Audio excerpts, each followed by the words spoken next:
What's going on, Minnesota MMA News? I'm here with Nick, Big Hurt Kirk here, Bellator vet. So tell us a little bit about what Bellator was for you as far as an experience. I mean, how fun was that?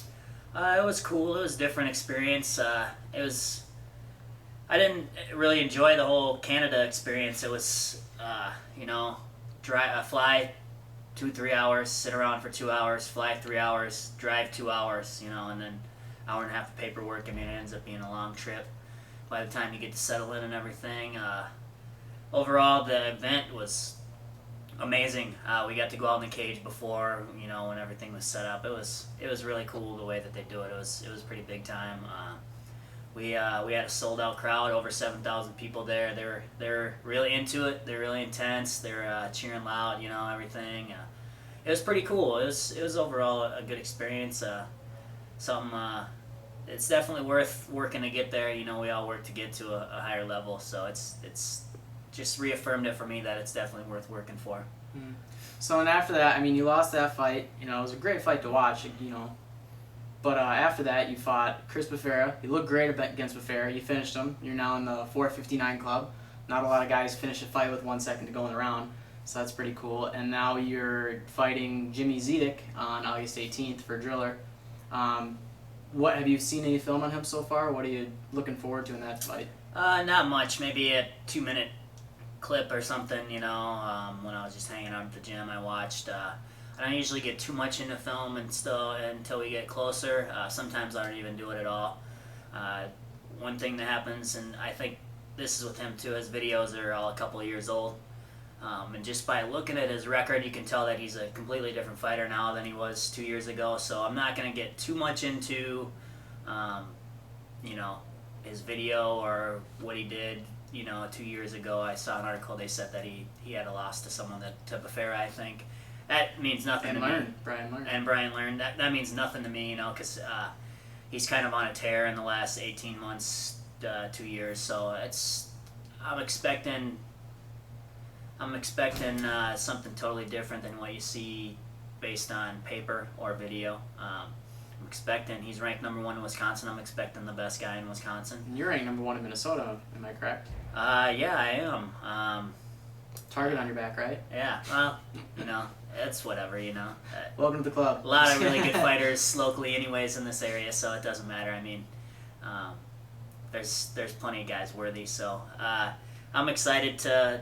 It's a good way to build up the fight. Number 1 in Minnesota, number 1 in Wisconsin. I think that's great. On a stacked card. I mean, yeah. Dan Moret, who's behind the camera right now, but he's fighting Damian Hill. There was Brandon Gertz, Stephen Watt. That fight's gone. But there's Compton and Kittleson. That'd be an awesome fight. That's gonna be a great fight. Randy Leaney, that dude's always fun to watch. He's man. a gangster in the cage. I love watching him fight. He's fighting for the 35-pound strap. There's just a ton of good fights in that card. So I mean, August 18th, come out. It's gonna be amazing. So what is your current standing with Bellator? Basically, they, I had a real disappointing performance last time. I took a loss. The loss wasn't necessarily the most disappointing part. It was that I didn't fight well. I knew I didn't fight well. I don't think that they felt that I fought to my capabilities. So they didn't release me. They want to keep me around, but they wanted me to get a couple wins locally. Even if I had won, I think they were open to me fighting out of the organization locally in between, just to stay fresh. I had 6 months in between that fight and my previous fight, and that's not really ever good for most fighters. They were understanding, so basically, if I get a couple good wins, Jimmy Zedek is a good one, then they said they got another fight for me coming up here in this next season. So there's a lot riding on this fight for me, so I have a lot of motivation. I might have a target on my back, but I can assure you that I'm the one looking to take somebody out with the prize on the line in this one. So is there anything you're doing different for this training camp versus other fights? No.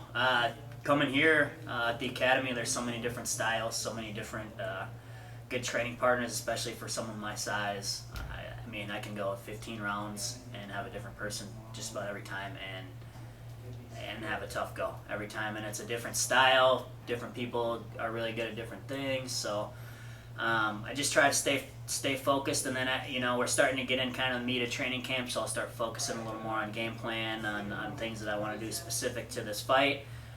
But you always kind of want to keep it within, your realm of comfort, the things you're good at. I don't really want to start trying new things for this fight. I want to focus on the things that I do well for this fight, and clean up my weaknesses.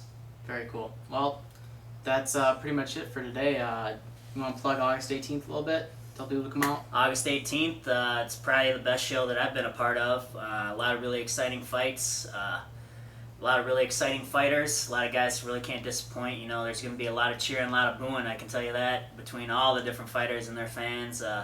So, if you're looking to watch some good local fights and see what Minnesota MMA is all about, definitely come check it out. There you have it.